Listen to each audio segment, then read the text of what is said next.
వచ్చే నెలల్లో జరగనున్న రాజ్యసభ ఎన్నికలు ఏపీ రాజకీయాల్లో కాకరేపుతున్నాయి. ఏకగ్రీవంగా జరిగే ఈ ఎన్నికల్లో ఈసారి పోటీ తప్పదన్న సంకేతాలు స్పష్టమవుతున్నాయి. రాజ్యసభ స్థానాలకు జరిగే ఎన్నికల్లో టీడీపీ బరిలోకి దిగడానికి సిద్ధపడుతున్నట్లు తెలుస్తుంది. అసెంబ్లీలో ఉన్న సంఖ్యాబలం ప్రకారం టీడీపీకి ఒక్క స్థానాన్ని కూడా గెలిచే అవకాశం లేదు. అయినా వైసీపీలో పెరుగుతున్న అసంతృప్తిపైనే ఆశలు పెట్టుకుని పోటీకి సిద్ధం కావాలని టీడీపీ పెద్దలు భావిస్తున్నారు. రాజ్యసభకు ఆంధ్రప్రదేశ్ నుంచి ప్రాతినిధ్యం వహిస్తున్న టీడీపీకి చెందిన కనకమేడల రవీంద్ర కుమార్, సీఎం రమేష్, వైసీపీకి చెందిన వేమిరెడ్డి ప్రభాకర్ రెడ్డి పదవీ కాలం ముగియనుండటంతో ఆ స్థానాలకు ఎన్నికలు నిర్వహించేందుకు కేంద్ర ఎన్నికల సంఘం ఇప్పటికే షెడ్యూల్ విడుదల చేసింది. ప్రస్తుతం అసెంబ్లీలో పార్టీల వారీగా ఉన్న బలాబలాలను చూస్తే వైఎస్ఆర్ కాంగ్రెస్ కు 151, తెలుగుదేశంకు 23 స్థానాలు ఉన్నాయి. అసెంబ్లీ బలాబలాలను పరిశీలిస్తే 3 రాజ్యసభ స్థానాలను వైఎస్ఆర్ కాంగ్రెస్ పార్టీ సునాయాసంగా గెలిచే అవకాశం ఉంది. అయితే వచ్చే అసెంబ్లీ ఎన్నికల్లో విజయం కోసం వైసీపీ సిట్టింగుల్లో మార్చేందుకు తీవ్రమైన కసరత్తు చేపట్టింది. ఇప్పటికే 60కి పైగా స్థానాలకు అభ్యర్థులను మారుస్తూ వైసీపీ అధిష్టానం 4 విడతలుగా జాబితాలను విడుదల చేసింది. మరికొంతమందిని మార్చేందుకు కసరత్తు చేస్తుంది. ఇందులో అవకాశం దక్కని సిట్టింగుల్లో కొందరు అసంతృప్తిగా ఉన్నారు. దీంతో వైసీపీలో నెలకొన్న అసంతృప్తులను తమకు అనుకూలంగా మార్చుకునేందుకు తెలుగుదేశం ఎత్తుగడలు వేస్తుంది. వైసీపీ అసంతృప్తులు కొందరితో ఇప్పటికే చర్చలు జరుపుతున్నట్లు సమాచారం. 2019 ఎన్నికలకు ముందు జరిగిన రాజ్యసభ ఎన్నికల్లో టీడీపీ మొదట 3 స్థానాలకు అభ్యర్థులను ప్రకటించింది. అయితే ఆర్థికంగా బలమైన వేమిరెడ్డి ప్రభాకర్ రెడ్డిని వైసీపీ రంగంలోకి దించడంతో తెలుగుదేశం 3వ అభ్యర్థిని పోటీకి పెట్టలేదు. దీంతో 3 స్థానాలు ఏకగ్రీవం అయ్యాయి.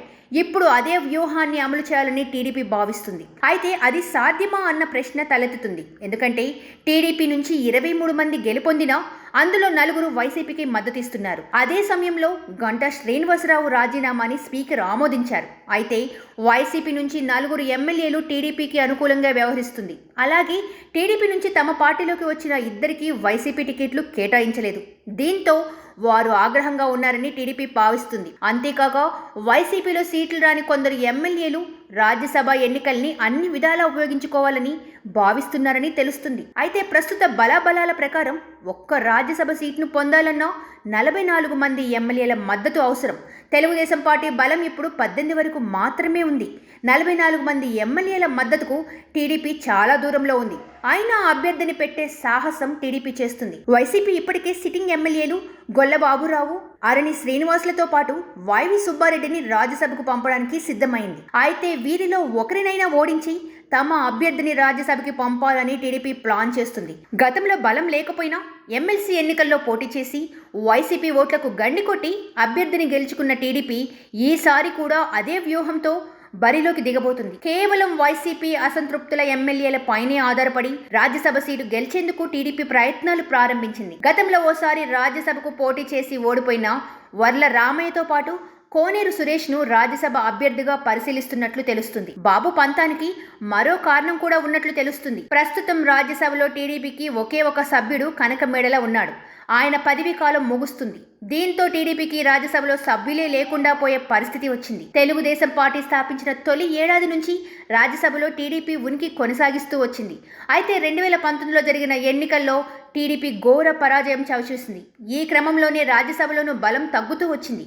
ఇప్పుడు కేవలం ఒక సభ్యుడు మిగిలాడు. అతని పదవీ కాలమా పూర్తవడంతో రాజ్యసభలో ప్రాతినిధ్యం కోసం బాబు పాకులాడుతున్నాడు. అయితే ప్రస్తుతం ఉన్న పరిస్థితుల్లో ఆ 3 స్థానాలు వైసీపీనే గెలిచే అవకాశాలు ఎక్కువగా ఉన్నాయి. కేవలం 18 సీట్లు ఉన్న టీడీపీకి రాజ్యసభ స్థానం గెలవాలంటే మరో 26 మంది ఎమ్మెల్యేల మద్దతు కావాలి. ఇప్పుడున్న పరిస్థితిలో టీడీపీకి అది అసాధ్యమేనని రాజకీయ విశ్లేషకులు అభిప్రాయపడుతున్నారు. అయినా సరే వైసీపీ అసంతృప్తులు ఆశగా బాబు ప్రయోగం చేస్తున్నాడు. మరోవైపు 4 వైసీపీ రెబల్స్, మరో 4 టీడీపీ రెబల్స్ అనర్హత పిటిషన్లో స్పీకర్ ముందున్నాయి. వీరిపై వేటు పడ్డంతో ఓట్ల లెక్కలు తారుమారు కానున్నాయి. వీటికి తోడు వైసీపీ సీట్లు ఇవ్వని ఎమ్మెల్యేలు ఏం చేస్తారన్నది ఉత్కంఠతగా మారింది. గతేడాది జరిగిన ఎమ్మెల్యే కోటా ఎమ్మెల్సీ ఎన్నికల్లో ఒక్క సీటు చేజార్చుకున్న వైసీపీ ఈసారి ఆ తప్పు దొరలకుండా ముందుగానే అలర్ట్ అయింది.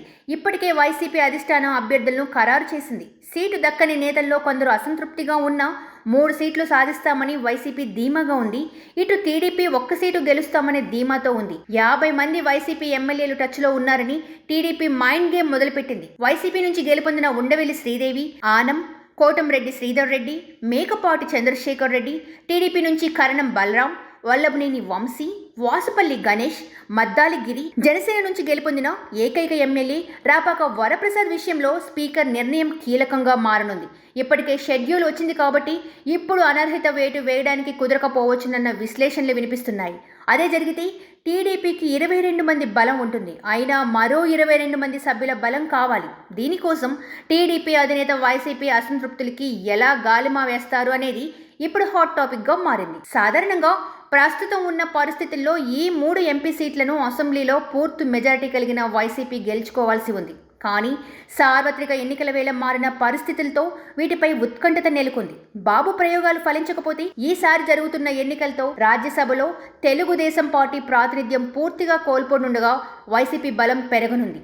మరోవైపు జగన్ చేసిన మార్పు చేర్పులు అలాగే ఇన్ఛార్జీలను మార్చడం వంటివి జరిగిన తరువాత తక్కువ అంటే ఎమ్మెల్యేల్లో అసంతృప్తి ఉంది అని అంటున్నారు. అదే ఇప్పుడు రాజ్యసభ ఎన్నికల్లో ఆసక్తిని రేపుతుంది. తెలుగుదేశం పార్టీల్లో సరికొత్త ఆశలను పెంచుతుంది. వైసీపీ అందరికంటే ముందే ఎమ్మెల్యేల మార్పు చేర్పులు చేసింది. ఫిబ్రవరి 27 దాకా ఓపిక పడితే వైసీపీకి 3 సీట్లు తన ఖాతాలో ఏ బెంగా లేకుండా పడేవన్న మాట ఉంది.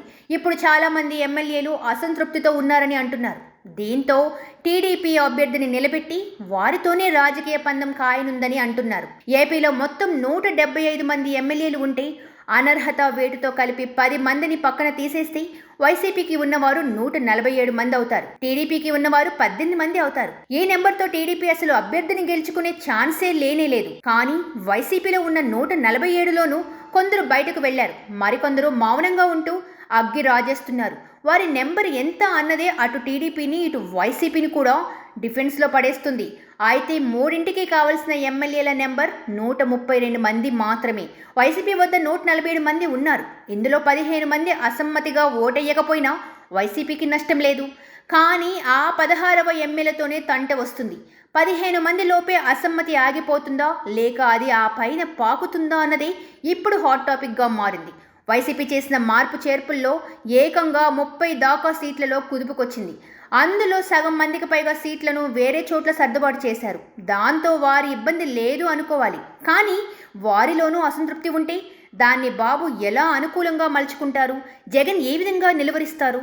వైసీపీలో అసంతృప్తి స్థాయి ఏంటి అనేది రాజ్యసభ ఫలితాల్ని, రాజ్యసభలో టీడీపీ ఖాళీ అయ్యే పరిస్థితిని నిర్దేశించనున్నాయి.